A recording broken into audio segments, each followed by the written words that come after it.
আজকে আমরা রোস রান্না করতে আসি। দেখেন এই হচ্ছে রোস। দুধ দিলাম, পেঁয়াজ দিলাম, লবণ দিলাম। দেখছেন রোস্টের জন্য এই রোসগুলো এখন দিতে আসি। দেখেন এভাবে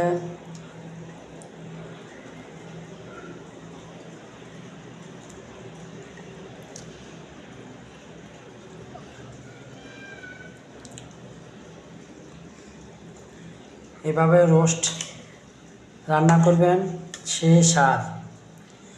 একটা রোস্ট বানাও আমার জন্য, একটা রোস্ট বানাও আমার জন্য।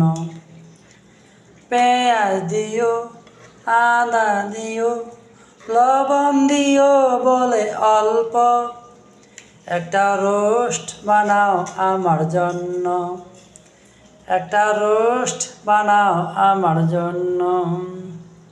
এভাবে রোস্ট আর দাওয়াত রয়েছে আমাদের রুমে, বেসালা রুমে, খাবেন। এভাবে রোস্ট রান্না করবেন।